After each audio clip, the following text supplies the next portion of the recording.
हम सब जानते हैं कि अव्यय, निर्विकार, अजर, अमर परमात्मा की एक से अधिक हो जाने की इच्छा हुई। ब्रह्मा में स्फुरण हुआ कि एको एक बहुश्याम मैं अकेला हूँ, बहुत हो जाऊं।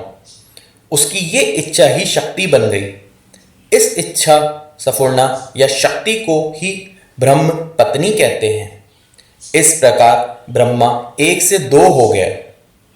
अब उसे लक्ष्मी नारायण, सीताराम, राधे श्याम, उमा महेश, प्रकृति परमेश्वर आदि नामों से पुकारने लगे। इस शक्ति के द्वारा अनेक पदार्थों तथा प्राणियों का निर्माण होना था, इसलिए उसे भी तीन भागों में अपने को विभाजित कर देना पड़ा, ताकि अनेक प्रकार के सम्मिश्रण तैयार हो सकें और विविध गुण, कर्म, स्वभाव वाले जड़ चेतन पदार्थ बन सकें। ब्रह्म शक्ति के ये तीन टुकड़े सत, रज, तम, इन तीन नामों से पुकारे जाते हैं। सत का अर्थ है ईश्वर का दिव्य तत्व।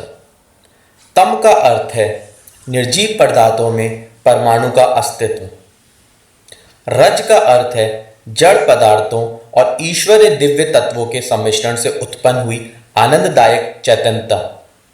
ये तीन तत्व स्थूल सृष्टि के मूल कारण हैं। इनके उपरांत स्थूल उपादान के रूप में मिट्टी, पानी, हवा, अग्नि, आकाश, ये पांच स्थूल तत्व और उत्पन्न होते हैं। इन तत्वों के परिमाणों तथा उनकी शब्द, रूप, रस, स्पर्श, तंत्र मात्राओं द्वारा सृष्टि का कार्य चलता है। प्रकृति के दो भाग हैं। सूक्ष्म प्रकृति जो शक्ति प्रवाह के रूप में प्राण संचार के रूप में कार्य करती है, वो सत, रज, तममयी है। स्थूल प्रकृति जिससे दृश्य पदार्थों का निर्माण एवं उपयोग होता है, उसे परमाणुमयी कहते हैं। ये मिट्टी, पानी, हवा आदि स्थूल पंच तत्वों के आधार पर अपनी गतिविधि जारी रखती है। उपरोक्त में जो भी मैंने आपको बताया है, उसमें एक ब्रह्मा था, उसकी संपूर्णता से आदि शक्ति का आविर्भाव हुआ। इस आदि शक्ति का नाम ही गायत्री है। जैसे ब्रह्मा ने अपने तीन भाग कर लिए, सत जिसे ही या सरस्वती कहते हैं, रज जिसे श्री या लक्ष्मी कहते हैं, तम जिसे किली या काली कहते हैं। वस्तुतः सत और तम दो ही विभाग हुए थे। इन दोनों के मिलने से जो धारा उत्पन्न हुई वो रज कहलाती है। जैसे गंगा जमुना जहाँ मिलती हैं वहाँ उनकी मिश्रित धारा को सरस्वती कहते हैं। सरस्वती वैसे कोई पृथक नदी नहीं है।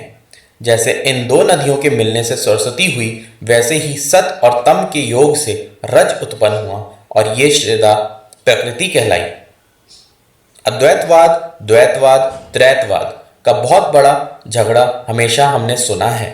वस्तुतः ये समझने का अंतर मात्र है। ब्रह्म, जीव, प्रकृति ये तीनों ही अस्तित्व में हैं। पहले एक ब्रह्मा था, ये ठीक है, इसलिए अद्वैत भी ठीक है। पीछे ब्रह्म और शक्ति दो हो गए, इसलिए द्वैतवाद भी ठीक है। प्रकृति और परमेश्वर के संस्पर्श से जो रसानुभूति और चैतन्यता मिश्रित रज सत्ता उत्पन्न हुई वो जीव कहलाई। इस प्रकार त्रैतवाद भी ठीक है। मुक्ति होने पर जीव सत्ता नष्ट हो जाती है। इससे भी स्पष्ट है कि जीवधारी की जो वर्तमान सत्ता मन, बुद्धि, चित्त, अहंकार के ऊपर आधारित है वो एक मिश्रण मात्र है।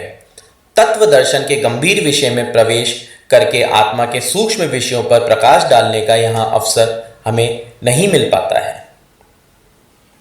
स्थूल और सूक्ष्म प्रकृति का भेद बताया जा चुका है, क्योंकि विज्ञान के दो भाग यहीं से होते हैं। मनुष्य की दृढ़ प्रकृति यहीं से बनती है। पंच तत्व द्वारा काम करने वाले स्थूल प्रकृति का अन्वेषण करने वाले मनुष्य भौतिक विज्ञानी कहलाते हैं। उन्होंने अपने बुद्धि बल से पंच तत्वों के भेद उपभेदों को जानकर उनसे अनेक लाभदायक साधन प्राप्त किए। रसायन, कृषि, विद्युत, वाष्प, शिल्प, संगीत, भाषा, गृह निर्माण, चिकित्सा अस्त्र शस्त्र दर्शन आदि विविधि वस्तुएं बनाने के बड़े बड़े यंत्र निर्माण किए। धन सुख सुविधा और आराम के साधन सुलभ हुए। इस मार्ग से जो लाभ मिलता है उसे शास्त्रीय भाषा में प्रेय या भोग कहते हैं। ये विज्ञान भौतिक विज्ञान कहलाता है। ये स्थूल प्रकृति के उपयोग की विद्या है। सूक्ष्म प्रकृति वो है जो आदि शक्ति गायत्री से उत्पन्न होकर सरस्वती लक्ष्मी दुर्गा में बंटती है। ये सर्वव्यापिनी शक्ति निर्जनी पंच तत्वों से कहीं अधिक सूक्ष्म है। जैसे नदियों के प्रवाह में जल की लहरों पर वायु के आघात होने के कारण कल कल से मिलती जुलती ध्वनियां उठा करती हैं, वैसे ही सूक्ष्म प्रकृति की शक्ति धाराओं से 3 प्रकार की शब्द ध्वनियां उठती हैं। सत प्रवाह में ही रज प्रवाह में श्री और तम प्रवाह में क्लीं शब्द से मिलती जुलती ध्वनि उत्पन्न होती है। उससे भी सूक्ष्म ब्रह्म का ओमकार ध्वनि प्रवाह है।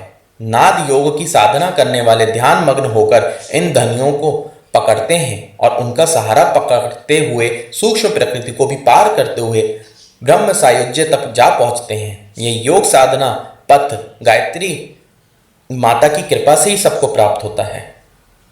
प्राचीन काल में हमारे पूजनीय पूर्वजों ने ऋषियों ने अपनी तीक्ष्ण दृष्टि से विज्ञान के इस सूक्ष्म तत्व को पकड़ा था। उसी की शोध और सफलता में अपनी शक्तियों को लगाया था। फलस्वरूप वे वर्तमान काल के यशस्वी भौतिक विज्ञान की अपेक्षा अनेक गुने लाभों से लाभान्वित होने से समर्थ हुए थे। वे आदि शक्ति के सूक्ष्म शक्ति प्रभाव पर अपना अधिकार स्थापित करते थे। ये प्रकट तथ्य है कि मनुष्य के शरीर में अनेक प्रकार की शक्तियों का आविर्भाव होता है। हमारे ऋषिगण योग साधना के द्वारा शरीर के विभिन्न भागों में छिपे पड़े हुए शक्ति केंद्रों को, चक्रों को, ग्रंथियों को, मातृकाओं को, ज्योतियों को, भ्रमर को जगाते थे और उस जागरण से जो शक्ति प्रभाव उत्पन्न होता था उसे आदि शक्ति के त्रिविध प्रभावों में से जिसके साथ आवश्यकता होती थी उससे संबंधित कर देते थे। जैसे रेडियो का स्टेशन के ट्रांसमीटर यंत्र से संबंध स्थापित कर दिया जाता है तो दोनों की विद्युत शक्तियां समश्रेणी होने के कारण आपस में संबंधित हो जाती हैं तथा उन स्टेशनों के बीच आपसी वार्तालाप का संवादों का आदान प्रदान का सिलसिला चढ़ पड़ता है। इस प्रकार साधना द्वारा शरीर के अंतर्गत छिपे हुए और तंद्रित पड़े हुए केंद्रों का जागरण करके सूक्ष्म प्रकृति के शक्ति प्रवाह से संबंध स्थापित हो जाता है तो मनुष्य और आदि शक्ति आपस में संबंधित हो जाते हैं। इस संबंध के कारण मनुष्य उस आदि शक्ति के गर्भ में भरे हुए रहस्यों को समझने लगता है और अपनी इच्छा अनुसार उनका उपयोग करके लाभान्वित हो सकता है। चूंकि संसार में जो कुछ है वो सब आदि शक्ति के भीतर है, इसलिए वो संबंधित व्यक्ति भी संसार के सब पदार्थों और साधनों से अपना संबंध स्थापित कर सकता है। वर्तमान काल के वैज्ञानिक पंच तत्वों की सीमा तक सीमित स्थूल प्रकृति के साथ संबंध स्थापित करने के लिए बड़ी बड़ी कीमती मशीनों को विद्युत, वाष्प, गैस, पेट्रोल आदि का प्रयोग करके कुछ आविष्कार करते हैं और थोड़ा सा लाभ उठाते हैं। ये तरीका बड़ा श्रम साध्य, कष्ट साध्य, धन साध्य और समय साध्य है। उसमें खराबी, टूट फूट और परिवर्तन की खटपट भी आए दिन लगी रहती है। उन यंत्रों की स्थापना, सुरक्षा और निर्माण के लिए हर समय काम जारी रखना पड़ता है तथा उनका स्थान परिवर्तन तो और भी कठिन होता है। ये सब झंझट भारतीय योग विज्ञान के विज्ञानवेताओं के सामने नहीं थे। वे बिना किसी यंत्र की सहायता के, बिना संचालक, विद्युत, पेट्रोल आदि के केवल अपने शरीर की शक्ति केंद्रों का संबंध सूक्ष्म शक्ति से स्थापित करते थे।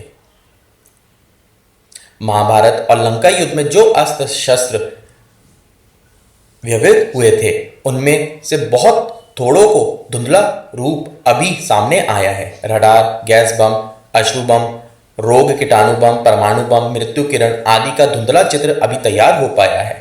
प्राचीन काल में मोहक शस्त्र ब्रह्मपाश, नागपाश, वरुणास्त्र, अग्नि बाण, शत्रु को मारकर तर्कस में लौट आने वाले बाण आदि व्यवहृत होते थे। शब्द वैद्य का प्रचलन था। ऐसे अस्त्र शस्त्र किन्हीं कीमती मशीनों से नहीं, मंत्र बल से चलाए जाते थे जो शत्रु को जहां भी वो छुपा हो ढूंढकर उसका संहार करते थे। लंका में बैठा हुआ रावण और अमेरिका में बैठा हुआ अहिरावण आपस में भली प्रकार वार्तालाप करते थे। उन्हें किसी रेडियो यंत्र या ट्रांसमीटर की जरूरत नहीं थी। विमान बिना पेट्रोल के उड़ते थे।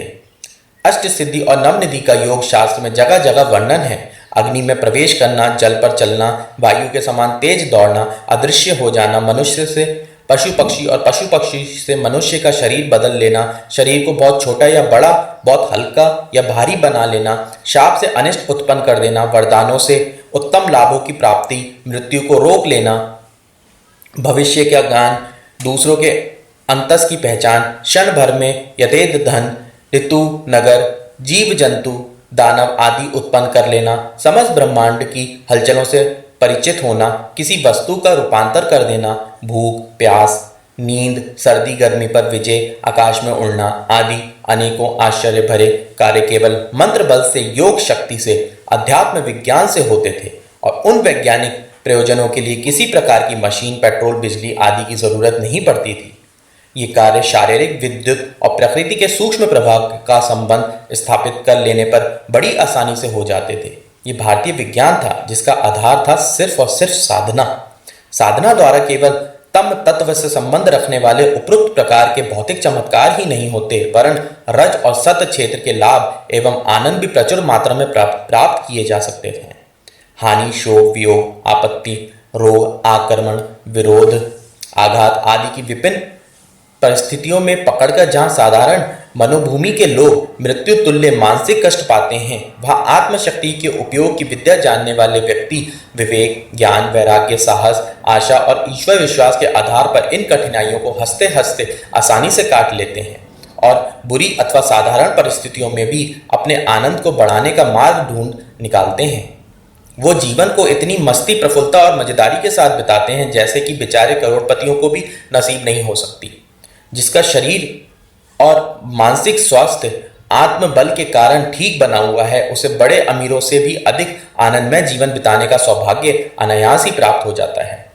रज शक्ति का उपयोग जानने का ये लाभ भौतिक विज्ञान द्वारा मिलने वाले लाभों की अपेक्षा कहीं अधिक महत्वपूर्ण है। सत्य तत्व के लाभों का वर्णन करना तो लेखनी में और वाणी दोनों की ही शक्ति के बाहर है। ईश्वरीय दिव्य तत्वों की जब आत्मा में वृद्धि होती है तो दया, करुण, प्रेम, त्याग, शांति, सेवा भाव, ईमानदारी, संयम आदि सद्गुणों की मात्रा दिन दिन बड़ी तेजी से बढ़ती जाती है। फलस्वरूप संसार में उसके लिए प्रशंसा, कृतज्ञता, श्रद्धा, सहायता, सम्मान के भाव बढ़ते हैं और उस प्रत्युपकार से संतुष्ट करते रहते हैं। इसके अतिरिक्त ये सद्गुण स्वयं इतने मधुर हैं कि जिस हृदय में इनका निवास होता है वहीं आत्मसंतोष की शीतल निर्जनी सदा बहती रहती है।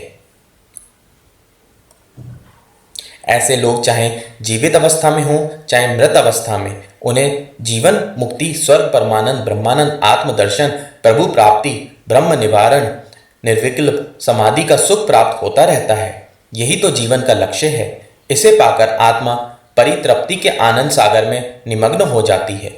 आत्मिक, मानसिक और सांसारिक तीन प्रकारों के सुख साधन आद्य शक्ति गायत्री की सत्य, रज और तममयी धाराओं तक पहुंचने वाला साधक सुगमता पूर्वक प्राप्त कर सकता है।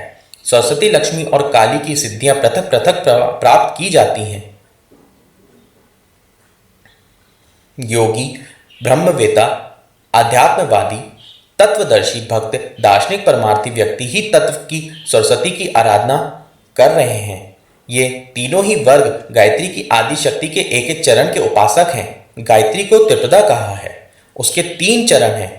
ये त्रिवेणी उपयुक्त तीनों ही प्रयोजनों को पूरा करने वाली हैं। माता बालक के सभी काम करती हैं। आवश्यकता अनुसार वो उसके लिए मेहतर का, रसोइयों का, कहार का, डाई का, घोड़े का, दाता का, दर्जी का, धोबी का, चौकीदारी का काम बजा देती हैं। वैसे ही जो लोग आत्मशक्ति को आदि शक्ति के साथ जोड़ने की विद्या को जानते हैं, वे अपने सुसंति सिद्धि करते हैं। वे गायत्री रूप सर्वशक्तिमयी माता से यथेष्ट लाभ प्राप्त कर लेते हैं। संसार में दुखों के 3 कारण हैं: अज्ञान, अशक्ति, अभाव। इन 3 दुखों को गायत्री की सूक्ष्म शक्ति की 3 धाराओं के सदुपयोग से मिटाया जा सकता है। ही अज्ञान को, श्री अभाव को, क्लीं अशक्ति को दूर करती हैं। भारतीय सूक्ष्म विद्या विशेषज्ञों ने सूक्ष्म प्रकृति पर अधिकार करके अभीष्ट आनंद प्राप्त करने के जिस विज्ञान का आविष्कार किया था वह सभी दृष्टियों से असाधारण और महान है। उस आविष्कार का नाम सिर्फ और सिर्फ साधना है। साधना से सिद्धि मिलती है। गायत्री साधना भी अनेक सिद्धियों की जननी है।